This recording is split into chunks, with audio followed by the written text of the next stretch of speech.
ప్రేక్షకులకు నమస్కారం. చూస్తున్నటువంటి ప్రేక్షకులకు స్వాగతం. మనకు విశ్వావసునామ సంవత్సరంలో రాహువు కేతువు రెండు గ్రహాలు కూడా ఈ మే 18వ తేదీ నుండి గ్రహ సంచారం అనేది జరుగుతూ ఉంది. ఒక్కొక్క రాశిలో రాహు కేతువుల యొక్క సంచారం జరిగినప్పుడు మరి ఏ విధంగా ఉంటుంది, ఎటువంటి శ్రద్ధ తీసుకోవాలనే విషయాన్ని మనం ఇప్పుడు చూద్దాం. యా దేవీ సర్వభూతేషు శాంతి రూపేణ సంస్థిత నమస్తస్యై నమస్తస్యై నమస్తస్యై నమో నమః.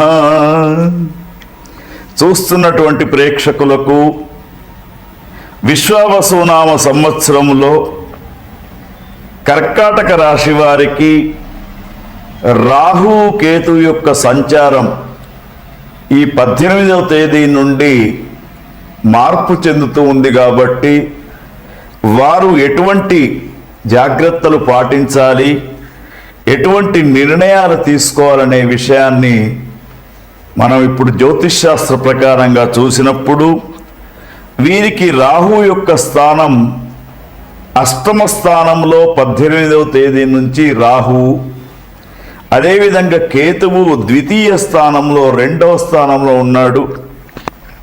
మరి ఎప్పుడైతే రాహు యొక్క స్థానం అష్టమ స్థానం వస్తూ ఉంటుందో జీవితంలో ఉన్నటువంటి అన్ని విషయాలలో వీరికి ఆటంకాలు ఏర్పడే అవకాశం ఉంది. ముఖ్యంగా ఆరోగ్య విషయంలో చాలా జాగ్రత్తగా ఉండాలి. తర్వాత ప్రమాదాలు ఏర్పడే అవకాశం ఉంది. అదేవిధంగా మరి ఇక్కడ ఒక విషయాన్ని గమనించినప్పుడు మీకు తెలియకుండానే కొన్ని వ్యాధులు వచ్చే అవకాశం కూడా కనబడుతూ ఉంది. తర్వాత చిన్న విషయాలకే మీకు అధిక భయం అనేది ఏర్పడబోతూ ఉంది. దానితో పాటు జననాంగ సమస్యలు తలెత్తే అవకాశం ఉంది. ఆస్తి నష్టం, వ్యాపార లోటు, తర్వాత ముఖ్యంగా కొన్ని కుట్రలను ఎదుర్కొనే పరిస్థితి మీకు వస్తూ ఉంటుంది. రాజకీయ నాయకులకు కొంత మానసికపరమైనటువంటి ఆందోళన చెందడానికి అవకాశం ఉంది.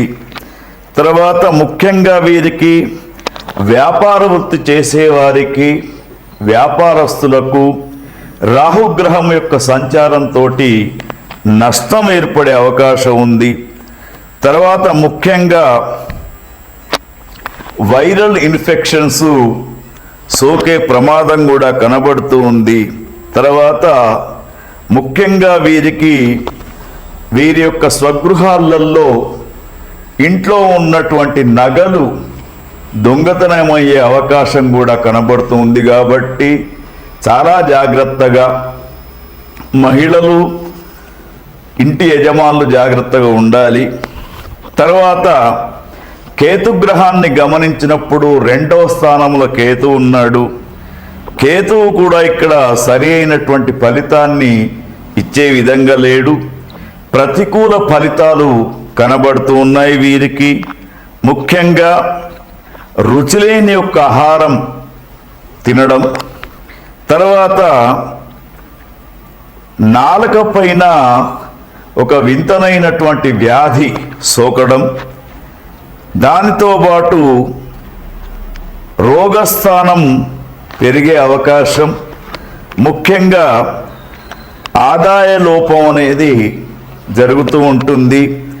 ఇంట్లో అనవసరమైనటువంటి వస్తువుల యొక్క కొరత, అవసరమైనటువంటి వస్తువుల యొక్క కొరత తగ్గి అనవసరమైనటువంటి వస్తువులు కొనే అవకాశం కనబడుతూ ఉంది. కాబట్టి ఈ మానసిక ఒత్తిడి పెరిగే అవకాశం ఉంది. కాబట్టి మరి కర్కాటక రాశిలో ఉన్నటువంటి ప్రతి ఒక్కరు కూడా ఈ రాహు కేతుకు సంబంధించినటువంటి పూజాది కార్యక్రమాలు ఒకవేళ మీ జాతకములు ఇట్ట లోపం ఉంటే నెంబర్ను ఈ క్రింది నెంబర్ను సంప్రదించి కాలసర్ప దోషం ఇట్ట ఉంటే తప్పకుండా కాలసర్ప పూజాది కార్యక్రమాలు చేయించుకోవడం చాలా శ్రేయస్కరంగా మీకు ఉంటుంది. ఓం తత్సత్. మనకున్నటువంటి ద్వాదశ రాశుల వారికి రాహుకు కేతుకు సంబంధించినటువంటి దోష నివారణకు అందరూ కూడా ఒక సామూహికమైనటువంటి పరిష్కారం చేసుకోవచ్చు. ఎందుకంటే ఈ శ్లోకాన్ని ప్రతిరోజు కూడా చదువుకోవాలి. ఉగ్రం వీరం మహావిష్ణుం జ్వలంతం సర్వతోముఖం నృసింహం భీషణం భద్రం మృత్యోర్మృత్యుం నమామ్యహం అనే శ్లోకాన్ని అందరూ కూడా చదువుకోవడంతో పాటు ఈ 22వ తేదీన వస్తున్నటువంటి వైశాఖ బహుళ దశమి హనుమత్ జయంతి వస్తూ ఉంది. ఎవరికైతే రాహుకేతు గ్రహాలు చక్కగా లేవో 12 రాశులలో ఒకరికి రాహు బాగా ఉంటే ఒకరికి కేతువు బాగా లేడు.